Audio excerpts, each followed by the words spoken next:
Cet homme qui marche dans la rue, seul et énigmatique, n'est pas un agent double. C'est un jeune économiste d'entreprise qui, durant sa formation, a développé l'une de ses idées, un système de protection contre les vols. Démonstration.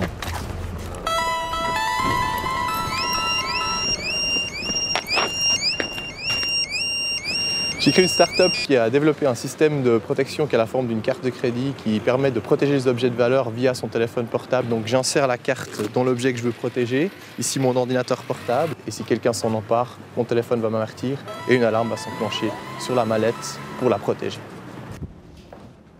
Avec l'idée qu'il est en train de concrétiser, Ralph est plutôt souriant. Il compte commercialiser son produit sur la planète entière et pour cela, il faut convaincre la galaxie. Salut! Donc vous avez à convaincre les investisseurs que votre carte, votre système a un potentiel sur le marché et que ce potentiel va générer des profits. But de l'opération, gagner le marché et grâce aux compétences acquises durant sa formation, gérer tous les aspects de son entreprise. C'est un travail qui est extrêmement polyvalent. Un matin, je vais faire de la compta, un autre, je vais faire du marketing. Le jour d'après, je vais faire des budgets, je vais rencontrer des investisseurs, je vais rencontrer des clients. Ainsi, il a créé son propre site en se rappelant ses soirées techno. Mais ses distractions sont désormais différentes. Il doit gérer une stratégie de communication et cibler ses acheteurs pour vendre son système. Donc il faut créer un logo, il faut créer un packaging, il faut créer toute une identité qui va autour d'une marque. Donc tout ça, c'est des aspects du marketing qu'on apprend dans la formation d'économiste d'entreprise à gérer.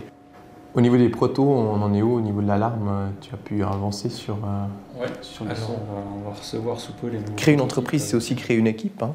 Donc je ne suis pas tout seul, j'ai besoin de gens qui travaillent avec moi. Et, Simon, par exemple, s'occupe de toute la partie technique. Alain s'occupe de la partie commerciale. Donc c'est des gens qu'il faut payer, donc c'est un salaire à la fin du mois. Et surtout, il faut motiver son équipe et savoir déléguer, bref, maîtriser les ressources humaines. Donc je vais te montrer un petit peu ce que j'ai préparé pour la prospection au niveau des clients. Moi, ce qui me plaît particulièrement, c'est qu'on est très créatif, très flexible. Tous les jours, il faut réinventer quelque chose pour arriver, au final, à lancer un produit qui va se vendre. Et ça, c'est un challenge extrêmement intéressant et moi qui me motive au quotidien. Autre lieu, autre exemple, avec Claudine qui a monté son agence de communication grâce à sa formation d'économiste d'entreprise. Pourquoi je travaille dans la communication? C'est clair, après une formation comme j'ai fait, on peut très bien travailler dans l'audit, à la banque ou dans les ressources humaines. Pour moi, c'était toujours important de travailler avec les gens, de travailler aussi un peu dans le créatif, c'est quelque chose que j'aime bien faire. Zo, wieder im Kontext. Mais pour se permettre de créer, il faut aussi savoir s'organiser. Moi, je fais tout ce qui est en fait le management de l'administration et tout ce qui est la vente, la promotion. Hein. C'est trouver des clients, avoir les premiers entretiens avec les clients. Tout ce qui est aussi l'administration, c'est la comptabilité, les finances, l'organisation, avec la TVA, tout ça. Moi, je m'en occupe aussi.